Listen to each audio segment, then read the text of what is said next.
नमस्कार मित्रांनो, तर आज आपण महाराष्ट्रातील नदी प्रणालीवर 34 प्रश्न आणि हे 34 प्रश्न याच्या पलीकडे एकही प्रश्न चेंज होणार नाही किंवा भरतीला याच्या पलीकडे एकही प्रश्न येणार नाही असे आपण 34 प्रश्न आणलेले आहेत।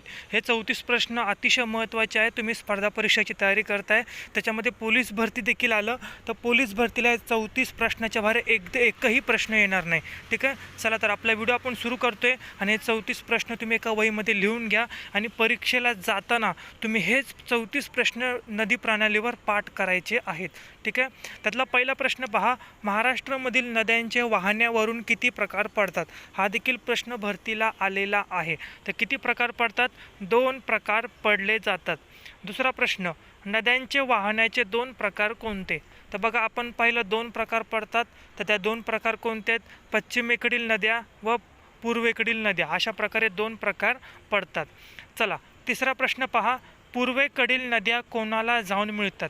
असा देखील प्रश्न विचारला जाऊ शकतो की महाराष्ट्रातील पूर्वेकडे वाहणाऱ्या नद्या कोणत्या उपसागराला जाऊन मिळतात? तर उत्तर आहे बंगालचा उपसागर, याला पूर्वेकडील नद्या जाऊन मिळतात। आता चला, आपण पूर्वेकडील पाहिलं तर साहजिकच पश्चिमेकडील देखील आपल्याला माहीत पाहिजे। तर पश्चिमेकडील नद्या कोणाला जाऊन मिळतात?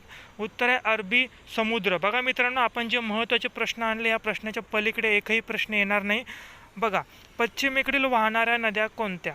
आता आपण पाहिलं पश्चिमेकडील नद्या कोणाला जाऊन मिळतात? अरबी समुद्राला जाऊन मिळतात।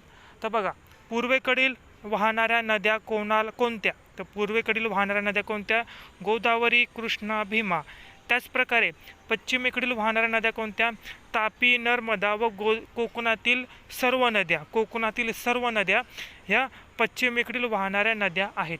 मित्रांनो, आपण पुढील देखील अजून 28 प्रश्न पाहणार आहोत। तत्पूर्वी मित्रांनो, तुम्ही काय करा बघा, इथे तुम्हाला व्हॉट्सअपचा नंबर दिसतोय 9076012154। या नंबरला प्रत्येकाने मोफत ऑनलाईन टेस्ट व चालू घडामोडी असा मेसेज करा। मी तुम्हाला ग्रुपला ॲड करेल। त्याच्यामध्ये आज आपला 7वा पेपर झालेला आहे व आपण चालू घडामोडी देखील त्याच्यामध्ये दिलेल्या आहेत। 7वा प्रश्न पहा मित्रांनो, आपल्याला दरवर्षी भरतीला हा प्रश्न विचारला जातो की महाराष्ट्रातील सर्वात लांब नदी कोणती? उत्तर आहे गोदावरी। पण बघा, याच्यामध्ये देखील फसवे प्रश्न विचारले जातात। महाराष्ट्रातील सर्वात लांब पश्चिम वाहिनी नदी कोणती? आणि याच्यामध्ये गोदावरी हा देखील पर्याय असतो, पण आपण काय करतो, आपण लांब नदी बघतो आणि सरळ गोदावरी नदीवर टिक करून टाकतो। हे आपलं चुकतं, कारण आपण प्रश्न व्यवस्थित वाचत नाही। जर आपल्याला विचारलं की महाराष्ट्रातील सर्वात लांब नदी कोणती? उत्तर असेल गोदावरी। आणि जर विचारलं की महाराष्ट्रातील सर्वात लांब पश्चिम वाहिनी नदी कोणती? तर तापी। ठीक आहे मित्रांनो, त्याचप्रकारे कोकणातील सर्वात लांब नदी कोणती? कोकणातील सर्वात लांब नदी कोणती? उल्हास ही कोकणातील सर्वात लांब नदी आहे। आता आपल्याला दक्षिण वाहिनी देखील विचारलं जाऊ शकतं की महाराष्ट्रातील सर्वात मोठी दक्षिण वाहिनी नदी कोणती? उत्तर आहे वर्धा ही दक्षिण वाहिनी नदी आहे। ठीक आहे, चला 11वा प्रश्न पहा मित्रांनो, आपल्याला विदर्भाचं देखील विचारलं जाऊ शकतं, विदर्भातील सर्वात मोठी नदी कोणती किंवा लांब नदी कोणती? उत्तर आहे पैनगंगा। ठीक आहे, 11वा प्रश्न पहा, रत्नागिरी व सिंधुदुर्ग जिल्ह्याच्या सीमेवरून वाहणारी नदी कोणती? जे विद्यार्थी रत्नागिरी व सिंधुदुर्गला फॉर्म भरणार आहेत किंवा त्या आजूबाजूच्या जिल्ह्यामध्ये फॉर्म भरणार आहेत त्यांनी हा प्रश्न तोंडपाठ करून ठेवा की रत्नागिरी व सिंधुदुर्ग यांच्या सीमेवरून, या जिल्ह्यांच्या सीमेवरून वाहणारी नदी कोणती? उत्तर आहे शुक्र नदी। ठीक आहे, शुक नदी। पुढचा बघा, 13वा प्रश्न, चंद्रपूर व गडचिरोली जिल्ह्याच्या सीमेवरून वाहणारी नदी कोणती? उत्तर आहे वैनगंगा नदी। पुढचा बघा, 14वा प्रश्न, यवतमाळ व चंद्रपूर जिल्ह्याच्या सीमेवरून वाहणारी नदी कोणती? उत्तर आहे वर्धा। पुढचा बघा, वर्धा व वैनगंगा यांच्या एकत्रित प्रवाहास काय म्हणतात? उत्तर आहे प्राणहिता। बघा, हा देखील प्रश्न कितीतरी वेळा भरतीला आलेला आहे। आपण जे प्रश्न घेतोय टॉप लेवलचे प्रश्न घेतोय, 2001 पासून 2019 पर्यंत ॲनालिसिस करून 100% हेच प्रश्न येतात। ह्याचा आपण त्यानुसार आपण हे प्रश्न काढलेले आहेत। ठीक आहे मित्रांनो, चला पुढचा बघा, आपला 16वा प्रश्न पहा, गोदावरी नदी कोणाची भूमी म्हणून ओळखली जाते? तर ही जी नदी आहे मित्रांनो, गोदावरी नदी ही संतांची भूमी म्हणून ओळखली जाते। 17वा प्रश्न, महाराष्ट्रातील सर्वात मोठे नदी खोरे कोणते? उत्तर आहे गोदावरीचे खोरे।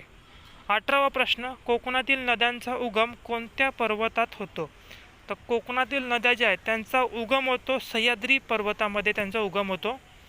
त्याचप्रकारे आपण पाहिलं होतं वरती कोकणातील सर्वात लांब नदी कोणती, तर कोकणातील सर्वात लांब नदी आहे उल्हास नदी. आणि त्याच्यावर रिलेटेड प्रश्न आहे, उल्हास ही कोकणातील सर्वात लांबीची नदी किती लांब आहे, तर किती लांब आहे मित्रांनो, 130 किलोमीटर एवढी त्याची लांबी आहे. पुढचा, उल्हास नदी कोठे उगम पावते, सह्याद्री पर्वतावर खंडाळाजवळ येथे ती नदी उगम पावते. 21वा प्रश्न, कोकणातील दुसऱ्या क्रमांकाची लांब नदी कोणती. मित्रांनो तर चुकीचा झालेला आहे प्रश्न, थोडा चुकीचा टाईप झालेला आहे. प्रश्न असा आहे की कोकणातील दुसऱ्या क्रमांकाची सर्वात लांब नदी, तर नदीच्या जागी नाही असं टाईप झालेलं आहे.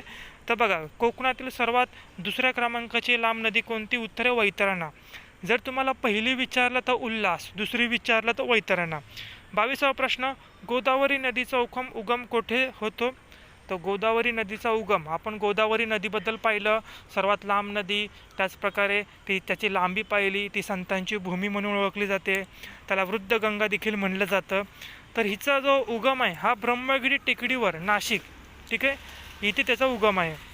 आपण 23वा प्रश्न पाहिला मित्रांनो.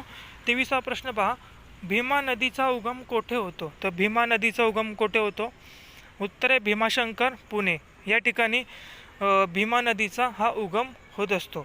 त्याचप्रकारे आपण 24वा प्रश्न पाहिला, कृष्णा नदीचा उगम कोठे होतो, तर कृष्णा नदीचा उगम होतो महाबळेश्वर, सातारा या ठिकाणी कृष्णा नदीचा उगम होतो. पुढचा बघा 25वा प्रश्न, पैनगंगा नदीचा उगम कोठे होतो, तर पैनगंगा नदीचा उगम होतो अजिंठा डोंगर रांगात, ठीक आहे, अजिंठा डोंगरात बुलढाणा येथे पैनगंगा नदीचा उगम होतो. जे प्रश्न घेतो एका वहीमध्ये लिहून ठेवा, तो सातपुडा पर्वतात मध्य प्रदेश या ठिकाणी. वैनगंगा नदीचा उगम कुठे होतो, मैकल डोंगर मध्य प्रदेशमध्ये ह्या नदीचा उगम होतो. तापी नदीचा उगम कुठे होतो, तापी नदीचा उगम सातपुडा पर्वतावर मुलताई येथे मध्य प्रदेश या ठिकाणी तापी नदीचा उगम होतो. 29वा प्रश्न, नर्मदा नदीचा उगम कुठे होतो, तर मध्य प्रदेशमधील अमरकंटक या ठिकाणी नर्मदा नदीचा उगम होतो. पुढचा भाग मित्रांनो, वृद्ध गंगा असे कोणत्या नदीला म्हणले जाते, तर जी काही गोदावरी नदी आहे, जिला आपण संतांची भूमी असं म्हटलं जातं, आणि जी काही महाराष्ट्रातील सर्वात लांब नदी आहे, तर ही या नदीला वृद्ध गंगा असेही म्हणलं जातं.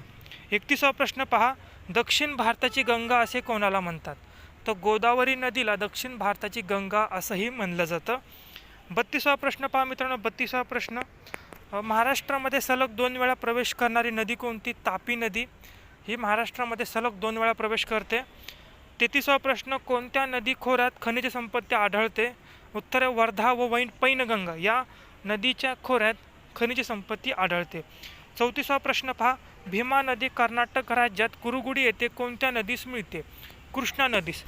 मित्रांनो आपण 34 प्रश्न पाहिले, आणि मागील व्हिडिओमध्ये बघा मित्रांनो, आपण जे काही महाराष्ट्रातील जुने जिल्हे आहेत व त्यांची नवीन नाव आहे, जे काही कुलाबा, चंपावती नगर, दुर्गावती नगर, हे आपण मागील व्हिडिओमध्ये पाहिलं होतं. आणि त्याच्या मागील व्हिडिओमध्ये आपण पाहिलं होतं मित्रांनो की महाराष्ट्रातील नवीन जिल्हे व त्यांच्या विभागण्या कधी झाल्या होत्या त्याबद्दल आपण माहिती पाहिली होती. आणि त्याच्या देखील मागील व्हिडिओमध्ये आपण महाराष्ट्रातील मानचिन्ह याच्यावर देखील आपण प्रश्न पाहिले होते. तर हे सर्व व्हिडिओ तुम्हाला आमच्या चॅनेलवर मिळतील, चॅनेलवर जाऊन तुम्ही हे सर्व व्हिडिओ बघू शकता. अत्यंत महत्त्वाचे व्हिडिओ आहेत, आणि आपण डेली तुम्हाला नोट्स देण्याचा प्रयत्न करणार आहे.